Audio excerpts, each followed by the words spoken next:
लोकसभा चुनाव 2024 की बात करें और अगर हम बात करें कानपुर बुंदेलखंड क्षेत्र की, तो यहाँ पर 10 लोकसभा सीटें आती हैं। इन 10 लोकसभा सीटों में से 9 सीट पे तो बीजेपी ने अपनी पहली ही लिस्ट पे प्रत्याशी उतार दिए थे और इंतज़ार था सभी को 10वीं लोकसभा सीट यानी कि कानपुर नगर। और यहाँ पर बीजेपी ने अब अपने प्रत्याशी का नाम घोषित किया है और सारे कयासों को दरकिनार करते हुए, बड़े बड़े दिग्गज नामों को दरकिनार करते हुए यहाँ पर टिकट दिया है रमेश अवस्थी को। रमेश अवस्थी वरिष्ठ पत्रकार हैं, रह चुके हैं और काफ़ी समय से बीजेपी से जुड़े हुए थे, तो उनको टिकट दिया गया है।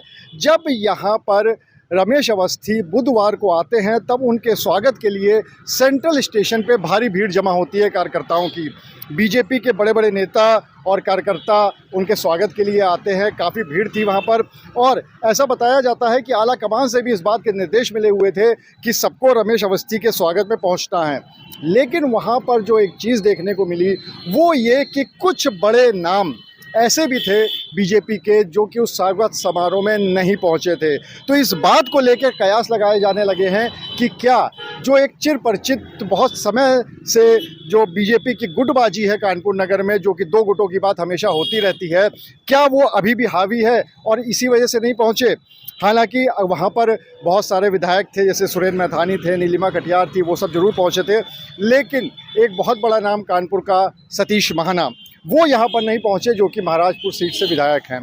दूसरा नाम अगर बात करें हम, तो वहाँ पर नहीं पहुँचे सद्दे पचौरी, जो कि वर्तमान में सांसद हैं, वो भी स्वागत समारोह में नहीं पहुँचे थे।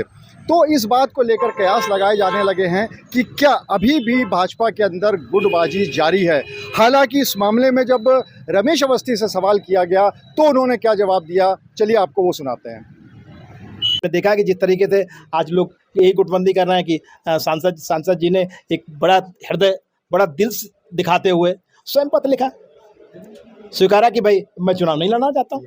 अगर गुटबंदी होती तो क्यों कहते कि मैं नहीं लिखना चाहता हूँ। मेरी उनसे बात हुई, उन्होंने कहा रमेश अवस्थी जी, मैं पार्टी का व्यक्ति हूँ, जिसको टिकट मिली उसको मैं पूरी तरीके से लड़ाऊंगा और मैं आपके साथ हूँ। ये मुझसे व्यक्तिगत बात, और वो हमारे गार्जियन के रूप में है। हमेशा हमेशा उन्होंने आशीर्वाद दिया, हमेशा हमारे कार्यक्रम में आते रहे, हमेशा उन्होंने इसमें किया। हम उनको आज भी गार्जियन मानते हैं और आगे भी गार्जियन रहेंगे और पूरी तरीके से बात कर रहे हैं। रही बात दूसरी बात, अब जिस गुट की बात कर रहे हैं, वो लोग आज पूरे उनके लोग सब यहाँ दिखाई दे रहे थे। किस दल के लोग नहीं थे। हाँ, कुछ लोग ऐसे हैं जो अपने व्यक्तिगत कारणों से कहीं गए हुए हैं, दर्शन करने गए हुए हैं, कहीं अपने कार्यक्रम में गए, वो है नहीं, वो ऐसा नहीं कि नहीं है, उनके बाकायदा हम लोग उनके संपर्क में, और ऐसे 1 या 2% है।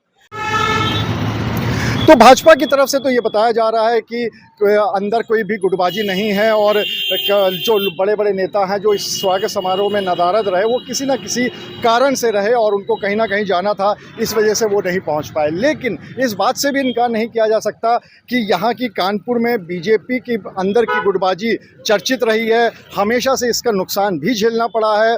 और इसके बावजूद यहाँ पर इस बात की कोशिश होती है कि किसी तरह से बीजेपी एक संगठन के तौर पर यहाँ कार्य करे।